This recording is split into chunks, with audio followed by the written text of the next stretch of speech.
Hello friends, तो आज की इस वीडियो में मैंने Raja Rani national blouse competition की ये जो रेगनल ब्लाउज़ थी इसको मैंने बनाया है और इसका आज कटिंग एंड स्टिचिंग सिखाने वाली हूँ बहुत ही आसान तरीके से। जैसे कि उन्होंने कहा था कि शोल्डर जॉइंट नहीं करना है, वैसा ही मैंने किया है। और इसमें मैंने ये जो लेस डाला है मिरर लेस, इस लेस को लगाने के बाद ये और ज़्यादा सुंदर लग रहा था। तो चलिए आज की इस वीडियो को स्टार्ट कर लेते हैं। सबसे पहले मैं पेपर कटिंग करूँगी और पेपर कटिंग करने के लिए एक स्केल लिया है, जिस स्केल से मैं एक सीधा लाइन ड्रॉ करूँगी। इस टाइप के स्केल से सीधा लाइन बहुत आसानी से ड्रॉ किया जाता है। अभी इसके बाद लेंथ का निशान लगाना है सबसे पहले। तो यहाँ पर मैं रेडी लेंथ रखूँगी 14.5 इंच, तो इसमें मैं 2 इंच प्लस करूँगी। प्रिंसेस कट के लिए प्लस करूँगी 1 इंच और 1 इंच जो नॉर्मली लेंथ में रेडी ज़्यादा लिया जाता है उस हिसाब से टोटल 2 इंच प्लस करेंगे। तो 14.5 इंच मेरा रेडी नाप है और 2 इंच एक्स्ट्रा होगी। अगर आप लोग इसको पैडेड बनाना चाहते हैं तो इतना ज़्यादा लेंथ में ही आप इसको पैडेड बना सकते हैं, इसके अलावा और एक्स्ट्रा लेने की ज़रूरत नहीं होगी। इसके बाद ऊपर के जो लाइन बने हैं उस लाइन को सीधा करके खींच लेना है और फिर इसके बाद शोल्डर और आर्म होल का निशान लगाएंगे। शोल्डर और आर्म होल हमें पूरा लेना है, मतलब बॉडी में जितना भी शोल्डर है उसको 2 से डिवाइड करके जो भी आएगा उसमें मार्क कर लेना है। आर्म होल भी सेम करना है। तो मैं यहाँ पे 7 इंच में थोड़ा सा लूजिंग डालते हुए 7.2 इंच पर मार्क किया है और 1 इंच डाउन किया है। पैक नेक है तो इसके लिए आर्म होल के लिए मैंने 7.25 इंच पर मार्क किया है। जितना भी आपके शोल्डर और आर्म होल निकलेगा आपके बॉडी से उस हिसाब से मार्क कर लेना है। अभी मेरा आर्म होल का पॉइंट मुझे मिल गया है। अभी दोनों लाइन को मिला लेना है। शोल्डर से लाइन को बिल्कुल नीचे तक मिला लेना है यहाँ से, और फिर जो चेस्ट वाली लाइन होगी उसको सीधा खींच लेना है। इसके बाद चेस्ट का टोटल मेरा 38 है, उसको 4 से डिवाइड करेंगे तो 9.5 इंच मिल जाएगा और उसमें 1.5 इंच मैंने मार्जिन के लिए एक्स्ट्रा लिया है। कमर में भी जितना भी मेज़रमेंट है उसको 4 से डिवाइड करना है, फिर 4th पार्ट जो भी निकलेगा उस पर मार्क करना है और 1.5 इंच एक्स्ट्रा लेना है। इन दोनों लाइन को मिला लेना है। अभी प्रिंसेस कट बनाने के लिए नीचे से 2 इंच एक्स्ट्रा और ऊपर से 1 इंच एक्स्ट्रा लेना है, फिर इन दोनों लाइन को मिला लेना है। इसके बाद प्रिंसेस कट बनाने के लिए यहाँ से 4 इंच पर मार्क करनी है, नीचे से 4 इंच पर मार्क करना है, फिर ऊपर से जो टक्स पॉइंट के लिए मार्क करना है। मेरा 10.5 इंच है तो मुझे हाफ इंच प्लस करके 11 इंच पर मार्क करना है। फिर यहाँ से 4.25 इंच पर मार्क करना, मतलब 4 इंच से थोड़ा सा ज़्यादा। फिर इन दोनों लाइन को मिला लेना है।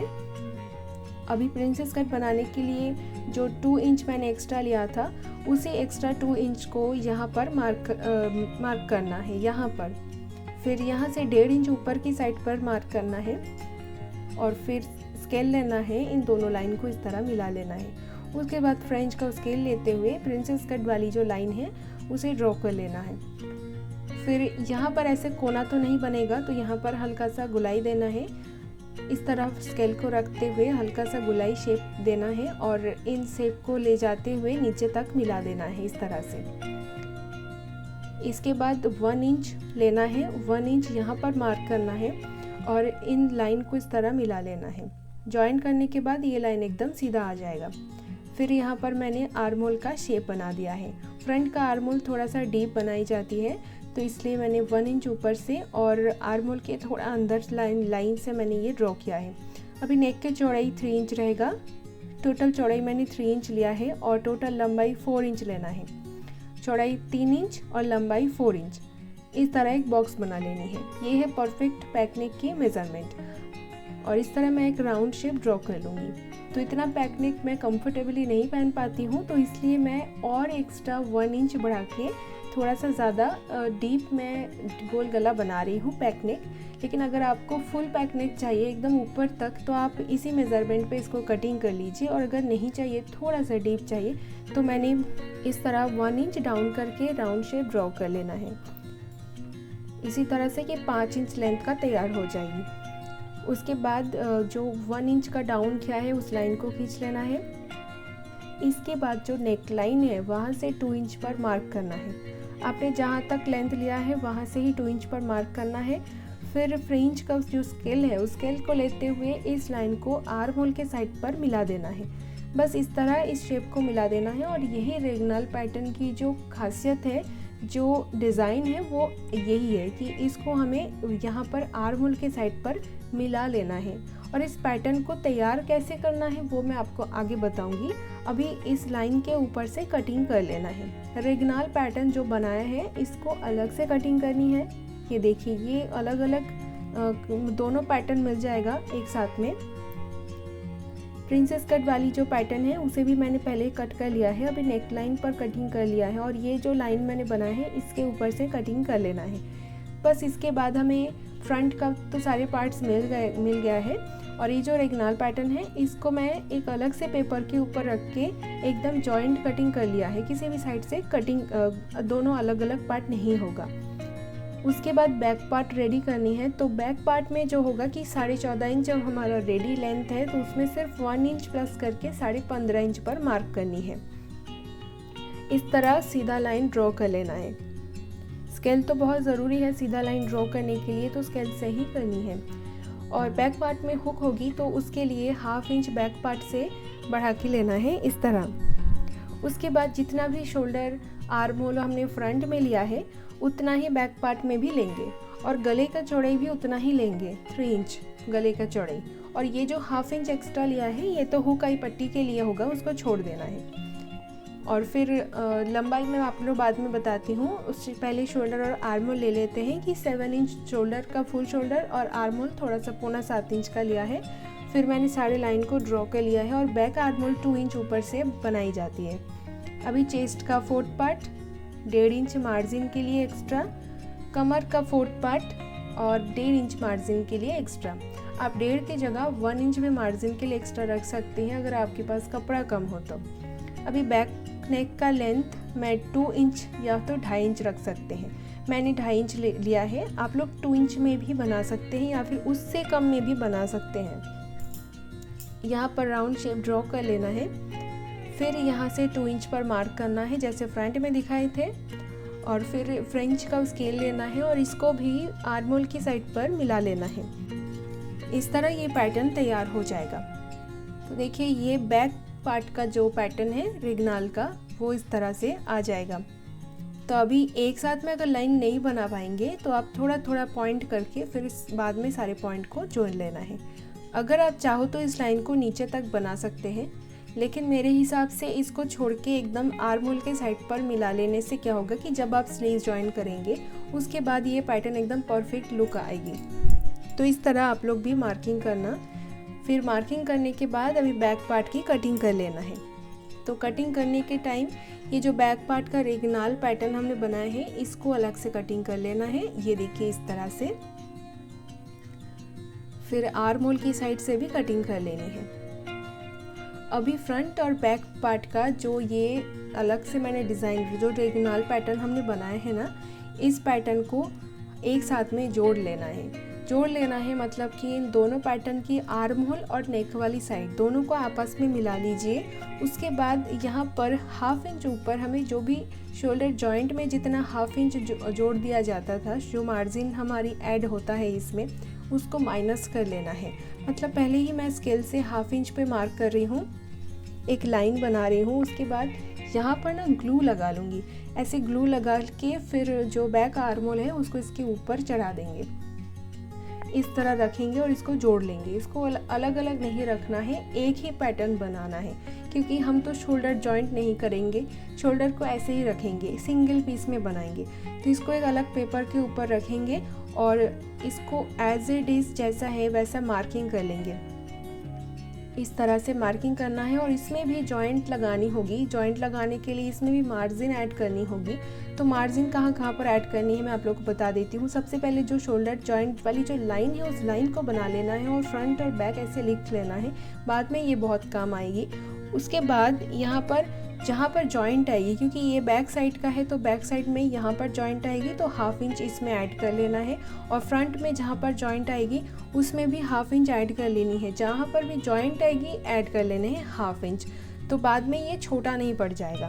तो इसके बाद इसे हम कटिंग कर लेंगे। कटिंग मैंने कर लिया है। अभी इसका जो मेन फैब्रिक है उसमें सारे कटिंग कर लेते हैं। तो सबसे पहले ये जो डिज़ाइनर वाला फैब्रिक है इसमें मैं पैटर्न बनाऊंगी, स्लीव्स बनाऊंगी, और ये जो प्लेन फैब्रिक है इसमें बाकी के सारे पार्ट्स बनाऊंगी। आपको भी ऐसा ही कुछ फैब्रिक लेना है, एक डिज़ाइनर वाला, और मेन नीचे का जो पैटर्न वो एकदम प्लेन लेना है, और ऊपर स्लीव्स और रेगनल पैटर्न जो भी बनाएंगे उसको ऐसे डिज़ाइनर लेना है। एकदम मैचिंग अस्तर मेरे पास नहीं था, तो जो भी है मैं उसी से आप लोगों को दिखा रही हूँ।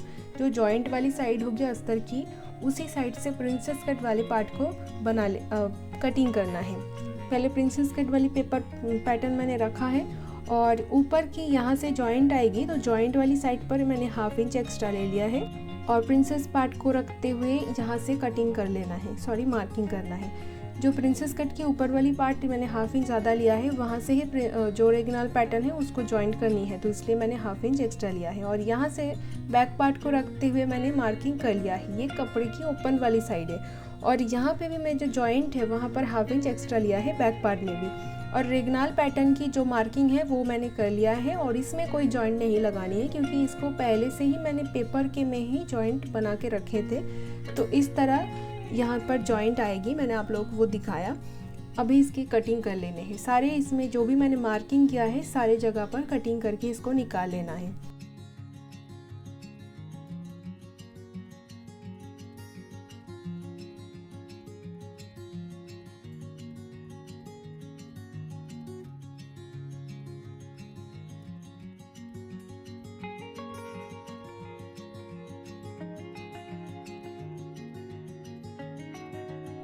अभी मैंने फैब्रिक लिया है, ये डिज़ाइनर वाला फैब्रिक, जिसको मैंने इस तरह फोल्ड किया है, और फिर इसके ऊपर इस पैटर्न को रखेंगे और इसमें मार्किंग करके फिर इसकी कटिंग कर लेंगे। मेन फैब्रिक को एकदम बराबर अस्तर के साथ कटिंग नहीं किया जाता है, थोड़ा सा ज़्यादा लेते हुए कट करना है, मतलब एकदम एक्यूरेट अस्तर के साथ कटिंग नहीं करना है, थोड़ा सा ऐसे बढ़ा चढ़ा के कटिंग कर लेना है।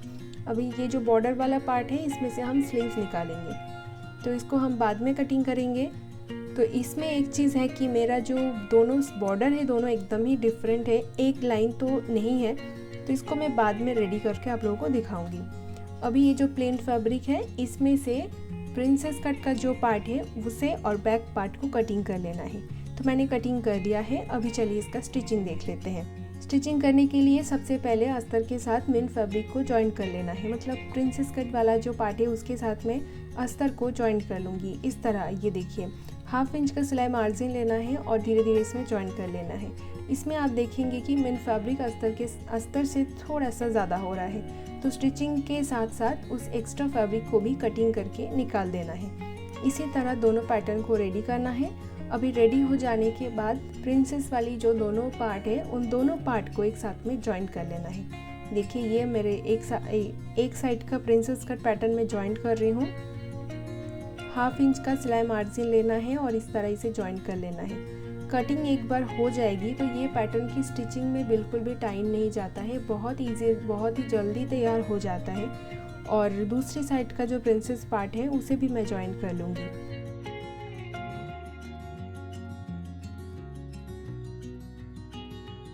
ये देखिए रेडी हो गया है फ्रंट पार्ट, और अभी बैक पार्ट को रेडी करेंगे। बैक पार्ट में भी मेन फैब्रिक के साथ अस्तर को मैंने रखा है, उसे पहले जॉइंट कर लेना है। इसमें भी आप लोग देख सकते हैं कि थोड़ा बहुत मेन फैब्रिक ज़्यादा हो रहा है अस्तर से, तो उसे कटिंग करके निकाल देना है, फिनिशिंग के साथ रेडी करना है।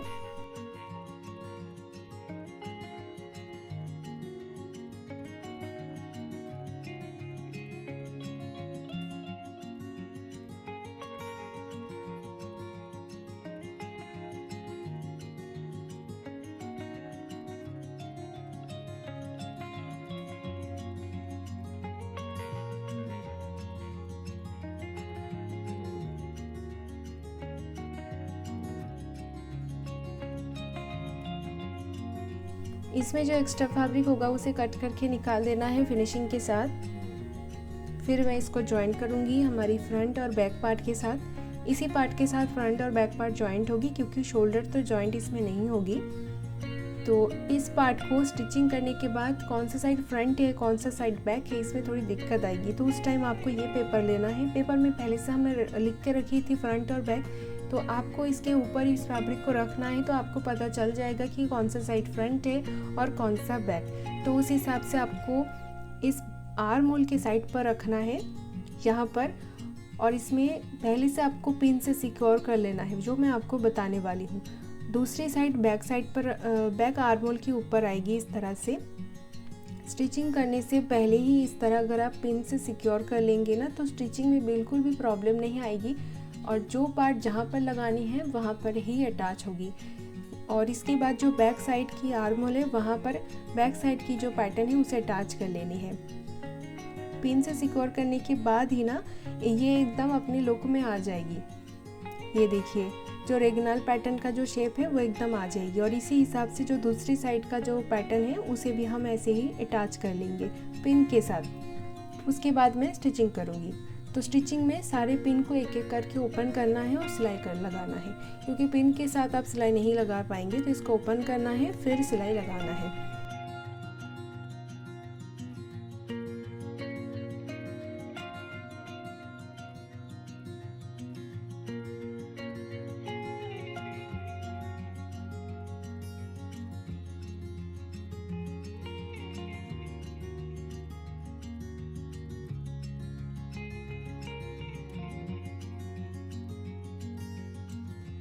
देखिए, सारी सिलाई लगाने के बाद इस तरह लुक में आ जाएगी। और अभी इसका फ्रंट और बैक का फिनिशिंग बहुत अच्छा आ जाएगी। शोल्डर में बिल्कुल भी जॉइंट नहीं आएगा। और इसमें मैं अभी लेस लगाऊंगी। इस डिज़ाइन को बनाने के लिए लेस लगाना बहुत ज़रूरी है। आप अपने पसंद से किसी भी टाइप का लेस ले लीजिए। मैं इसमें ये मिरर लेस लगाने वाली हूँ यहाँ पर। तो लेस को एक एक करके कट करते हुए टोटल 4 साइड पर इस लेस को लगानी है। देखिए, सबसे पहले मैं इस तरह एक साइड पर लगा रही हूँ। एक साइड पर लेस लगाने के बाद इसको कटिंग कर लेना है, यहाँ पर इसे कट कर लेना है। और लेस की जो दूसरा साइड है वहाँ पर भी एक सिलाई लगानी है। इसके बाद इसका जो दूसरा साइड है वहाँ पर फिर से लेस लगानी है, और जहाँ पर ये ख़त्म होता है वहाँ पर लेस को कट कर लेना है। उसके बाद दूसरी साइड पर सिलाई लगानी है। ऐसे ही मैंने और दो जो साइड है वहाँ पर मैंने लेस लगा लिया है। ये देखिए लेस का फाइनल लुक। और इसके बाद मैं स्लीव्स रेडी करूँगी। शोल्डर तो मेरा तैयार हो गया है।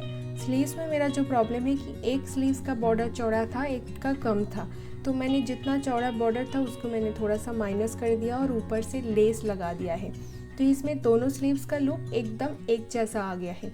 तो अभी मैं नॉर्मली जैसे स्लीव्स रेडी करते हैं अस्तर के साथ, वैसे ही रेडी कर रही हूँ। अस्तर के साथ मेन फैब्रिक को ज्वाइन कर लेना है और एक्स्ट्रा जो भी फैब्रिक होगा उसे कटिंग करके निकाल लेना है। तो ऐसे ही मैंने दोनों स्लीव्स को रेडी किया है और ये देखिए एकदम सेम टू सेम लग रहे हैं, बिल्कुल भी नहीं समझ आ रही है। और इसमें जो हुक आई पट्टी है वो मैंने लगा लिया है बैक साइड पर। और बैक साइड पर हुक आई पट्टी लगाने के बाद नीचे से और ऊपर से थोड़ा सा कम ज़्यादा होता है, उसे कटिंग करके सेम एक्यूरेट बना लेना है। बना तो लिया है हुक आई पट्टी, लेकिन मैं बैक ओपन नहीं रखूँगी, मैं इसको साइड ओपन रखूँगी। तो इसलिए मैं क्या कर रही हूँ कि बैक में पट्टी लगाने के बाद ऊपर से थोड़ा सा छोड़ के, जिसमें मैं बाद में सिलाई लगा लूँगी, अभी के लिए थोड़ा सा छोड़ के नीचे की सिलाई में कर रही हूँ। इस तरह जॉइंट लगा रही हूँ, क्योंकि बैक ओपन मैं इतना कंफर्टेबली वेयर नहीं कर पाती हूँ, तो इसलिए मैं इसको साइड हुक में बनाने वाली हूँ। थोड़ा सा मैंने जॉइंट लगा लिया है सिर्फ कमर पट्टी लगाने के लिए। अभी कमर पट्टी का जो प्रोसेस है वो 2 इंच चौड़ा लेना है कमर पट्टी, 1/2 इंच का सिलाई मार्जिन लेते हुए सिलाई लगाना है।